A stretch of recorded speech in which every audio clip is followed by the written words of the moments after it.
ഇന്ത്യയുടെ പ്രധാനമന്ത്രി നരേന്ദ്രമോദിയുടെ വിദേശയാത്രകളുമായി ബന്ധപ്പെട്ടുള്ള വലിയ സാമ്പത്തിക ചെലവുകളും അതിൻ്റെ യഥാർത്ഥ വസ്തുതകളുമാണ് നമ്മൾ ഇന്ന് പരിശോധിക്കാൻ പോകുന്നത്. സ്വാഗതം പ്രിയപ്പെട്ട പ്രേക്ഷകരെ. നമ്മുടെ നരേന്ദ്രമോദി ഇന്ത്യയുടെ രാജ്യത്തിൻ്റെ പ്രധാനമന്ത്രിയായതിനു ശേഷം നടത്തുന്ന വിദേശയാത്രകൾ എപ്പോഴും രാഷ്ട്രീയ ഗോതയിലും പൊതുസമൂഹത്തിലും വലിയ തരത്തിൽ ചർച്ചകൾ ചെയ്യപ്പെട്ടിട്ടുള്ള ഒന്ന് തന്നെയാണ്. പ്രത്യേകിച്ച് പ്രധാനമന്ത്രിയുടെ ഈ വിദേശയാത്രകളുമായി ബന്ധപ്പെട്ട് പ്രതിപക്ഷം വലിയ വിമർശനമാണ് നിരന്തരം ഉയർത്തുന്നത്. രാജ്യത്തെ സാധാരണക്കാരായ ജനങ്ങൾ വിലക്കയറ്റം കൊണ്ടും സാമ്പത്തിക പ്രതിസന്ധിയിൽ കൊണ്ടും വലയുമ്പോൾ വിദേശയാത്രകൾക്കായി പൊതുഖജനാവിൽ നിന്നും കോടിക്കണക്കിന് രൂപ ഒഴുക്കുന്നത് വലിയ ധൂർത്താണ് എന്നുള്ള ആരോപണമാണ് പ്രതിപക്ഷം പ്രധാനമായും ഉന്നയിക്കുന്നത്. ഈ വിമർശനങ്ങളെയും ചോദ്യങ്ങളെയും ശരിവെക്കുന്ന തരത്തിലുള്ള നിർണായക വിവരങ്ങളും സാമ്പത്തിക കണക്കുകളുമാണ് ഇപ്പോൾ സാക്ഷാൽ രാജ്യസഭയിലൂടെ തന്നെ പുറത്തു വന്നിരിക്കുന്നത്. ഇപ്പോഴത്തെ കഴിഞ്ഞ ദിവസം രാജ്യസഭയിൽ കേരളത്തിൽ നിന്നുള്ള മലയാളി എം പി കൂടിയായ വി ശിവദാസൻ, അതോടൊപ്പം തന്നെ Aam Aadmi party M P സൻസിംഗ് എന്നിവർ ഉന്നയിച്ചിട്ടുള്ള സുപ്രധാനമായ ചോദ്യത്തിന് വിദേശകാര്യ സഹമന്ത്രി പവിത്ര മാർഗരീറ്റ നൽകിയ ഔദ്യോഗിക മറുപടിയിലെ ഞെട്ടിക്കുന്ന വിവരങ്ങളാണ് ഇനി നമ്മൾ പ്രേക്ഷകരുമായി കൃത്യമായി പങ്കുവയ്ക്കാൻ പോകുന്നത്. ചോദ്യത്തിലുള്ള മറുപടിയായി 2021 മുതൽ 2026 ഓഗസ്റ്റ് വരെ ഇന്ത്യയുടെ പ്രധാനമന്ത്രിയായ സാക്ഷാൽ നരേന്ദ്രമോദി വിദേശയാത്രകൾ നടത്തുന്നതിനായി രാജ്യത്തിൻ്റെ ഖജനാവിൽ നിന്ന് എത്ര തുക ചെലവഴിക്കപ്പെട്ടു എന്നുള്ളതായിരുന്നു പ്രധാനമായും പ്രതിപക്ഷ അംഗങ്ങൾ ചോദിച്ചിരുന്നത്. അതിൽ സർക്കാരിന് നൽകേണ്ടി വന്ന ഔദ്യോഗിക മറുപടി പ്രകാരം 558.01 കോടി രൂപയാണ് ഇതുവരെയുള്ള കാലയളവിൽ, അതായത് 2021 മുതൽ 2026 ഓഗസ്റ്റ് വരെയുള്ള കാലയളവിൽ നരേന്ദ്രമോദിയുടെ വിദേശ സന്ദർശനങ്ങൾക്കായി മാത്രം ജനങ്ങളുടെ നികുതിപ്പണത്തിൽ നിന്നും മാറ്റിവെക്കേണ്ടതായി വന്നത് എന്നുള്ളതാണ് രാജ്യസഭയിൽ വിദേശകാര്യ സഹമന്ത്രി വ്യക്തമാക്കിയിട്ടുള്ളത്. അതിൽ സർക്കാരിന് നൽകേണ്ടി വന്ന ഔദ്യോഗിക മറുപടി പ്രകാരം 558.01 കോടി രൂപയാണ് ഇതുവരെയുള്ള കാലയളവിൽ, അതായത് 2021 മുതൽ 2026 ഓഗസ്റ്റ് വരെയുള്ള കാലയളവിൽ നരേന്ദ്രമോദിയുടെ വിദേശ സന്ദർശനങ്ങൾക്കായി മാത്രം ജനങ്ങളുടെ നികുതിപ്പണത്തിൽ നിന്നും മാറ്റിവെക്കേണ്ടതായി വന്നത് എന്നുള്ളതാണ് രാജ്യസഭയിൽ വിദേശകാര്യ സഹമന്ത്രി വ്യക്തമാക്കിയിട്ടുള്ളത്. നടപ്പ് വർഷമായ 2026, അതായത് ഈ വർഷം ഓഗസ്റ്റ് വരെയുള്ള ചുരുങ്ങിയ മാസങ്ങളിൽ മാത്രം 74.59 കോടി രൂപയാണ് വിദേശ സന്ദർശനങ്ങൾക്കായി ചെലവാക്കിയതെന്ന് കൂടിയാണ് മന്ത്രി സഭയിൽ തുറന്നു സമ്മതിച്ചിട്ടുള്ളത്.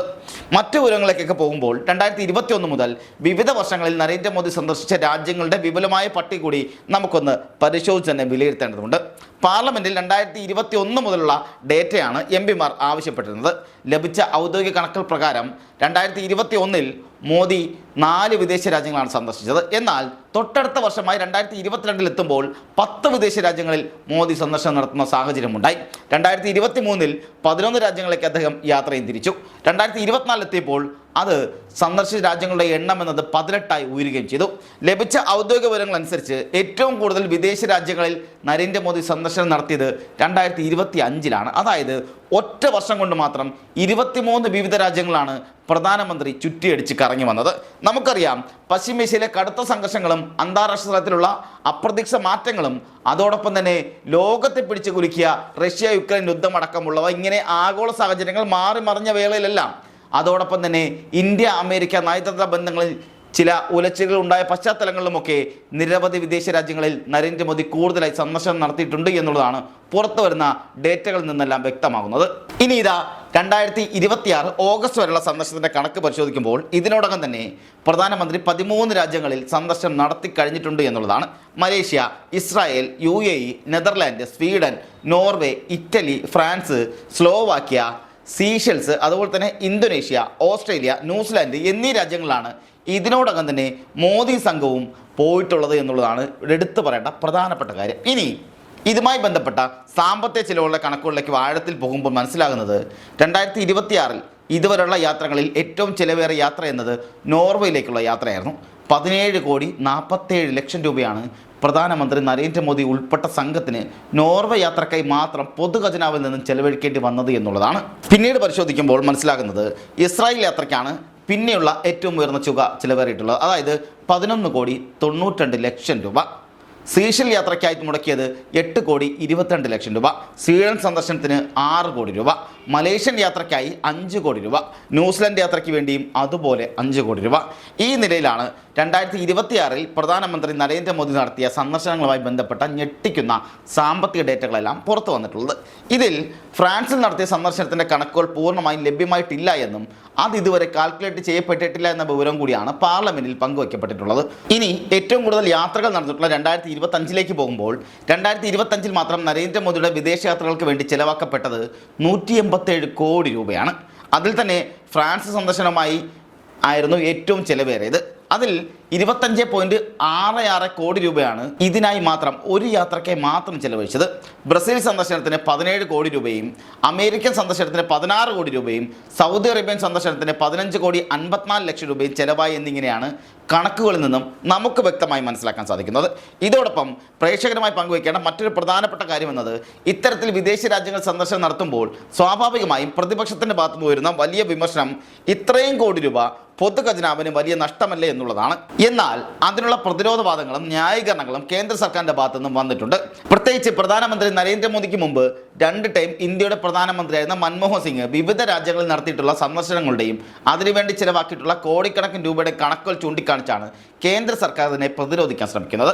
അതോടൊപ്പം സർക്കാരിൻ്റെ ഭാഗത്തുനിന്ന് അവകാശപ്പെടുന്നത് പ്രധാനമന്ത്രി ഈ രാജ്യങ്ങളിൽ സന്ദർശനം നടത്തിയതിൻ്റെ ചെലവായി അല്ലെങ്കിൽ അതിൻ്റെയൊക്കെ ഫലമായി 2021 മുതൽ 2025 വരെ നേരിട്ടുള്ള വിദേശ നിക്ഷേപമായ FDI എന്ന നിലയിൽ തന്നെ ഇന്ത്യയിലേക്ക് ഒഴുകിയെത്തിയത് $381.88 ബില്യൺ എന്നുള്ളതാണ്. വിദേശ രാജ്യങ്ങളിൽ പ്രധാനമന്ത്രി നരേന്ദ്രമോദി സന്ദർശനം നടത്തുമ്പോൾ ഖജനാവിൽ നിന്ന് കോടികൾ ചെലവാകുന്നുണ്ടെങ്കിലും അതിൻ്റെ പല മടങ്ങ് തുക ഇന്ത്യയിലേക്ക് എത്തിക്കാൻ സാധിച്ചു എന്ന് കാണിക്കാനാണ് സർക്കാർ ഈ കണക്കുകളെല്ലാം നിരത്തുന്നത്. ഒപ്പം തന്നെ തന്ത്രപ്രധാനമായ നിരവധി കരാറുകളിലും നരേന്ദ്രമോദി ഒപ്പം വെച്ചിട്ടുണ്ട്. ആ കരാറുകളുടെ വിശദാംശങ്ങളിൽ സാങ്കേതിക മേഖലയുമായി ബന്ധപ്പെട്ട പ്രധാന കാര്യങ്ങളുമുണ്ട്. ആർട്ടിഫിഷ്യൽ ഇൻ്റലിജൻസുമായി ബന്ധപ്പെട്ടുള്ള കരാറുകൾ, വിദ്യാഭ്യാസം, ബഹിരാകാശ ഗവേഷണം എന്നീ കരാറുകൾക്കാണ് പ്രധാനമന്ത്രി വിദേശ രാജ്യങ്ങളിൽ ഊന്നൽ നൽകുന്നതെന്ന് സർക്കാർ സമർത്ഥിക്കുന്നുണ്ട്. ഒപ്പം വിദേശ രാജ്യങ്ങളുമായുള്ള വ്യാപാരം അതാണ് എടുത്തു പറയേണ്ടത്. യൂറോപ്യൻ രാജ്യങ്ങളുമായുള്ള വ്യാപാര കരാറുകൾ, പ്രത്യേകിച്ച് സ്വതന്ത്ര വ്യാപാര കരാറുകളിലേക്ക് പോയ സാഹചര്യം, അമേരിക്ക ഇന്ത്യക്ക് മേൽ ട്രേഡ് ചുങ്കം ചുമത്തുന്ന സാഹചര്യം ഉണ്ടാകുമ്പോൾ ഇന്ത്യ മറ്റു പല രാജ്യങ്ങളുമായി വ്യാപാര ബന്ധത്തിൽ കൂടുതൽ താല്പര്യം പ്രകടിപ്പിച്ചു എന്നൊക്കെയാണ് ഇതിന് കാരണമായി ചൂണ്ടിക്കാണിക്കപ്പെടുന്നത്. വ്യാപാരം, നിക്ഷേപം, പ്രതിരോധം, ഊർജം എന്നീ മേഖലകളിലാണ് ഇന്ത്യ ഊന്നൽ നൽകുന്നതെന്നും ഈ മേഖലകളിലേക്കെല്ലാം നേരിട്ടല്ലാതെയുള്ള നിക്ഷേപവും വ്യാപാര ബന്ധങ്ങളോടുള്ള സാമ്പത്തിക നേട്ടവും കൈവരിക്കാനായി എന്നുമൊക്കെയാണ് വിദേശ സന്ദർശനങ്ങളെ ന്യായീകരിച്ചുകൊണ്ട് കേന്ദ്ര സർക്കാർ രാജ്യസഭയിൽ വ്യക്തമാക്കിയിട്ടുള്ളത്. എന്നാൽ ചോദ്യം ഇതൊക്കെയാണെങ്കിലും സാധാരണക്കാരുടെ നികുതി പണം ഉപയോഗിച്ച് 550-ലധികം കോടി രൂപ വിദേശ യാത്രകൾക്കായി മാത്രം ഒഴുക്കിവിട്ട നടപടിയെ കടുത്ത രീതിയിൽ തന്നെയാണ് പ്രതിപക്ഷവും പൊതുസമൂഹവും വീക്ഷിക്കുന്നത്.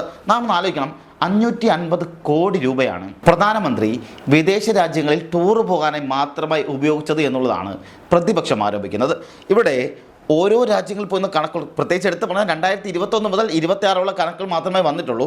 ഇതിനെ 2014 മുതലുള്ള എടുത്താൽ ഒരുപക്ഷെ നമുക്ക് ചിന്തിക്കാൻ പോലും പറ്റാത്ത തരത്തിലുള്ള പണമാണ് ഖജനാവിൽ നിന്നും ഒഴുക്കിയിരിക്കുന്നത് എന്നുള്ളതാണ് യാഥാർത്ഥ്യമായ കാര്യം.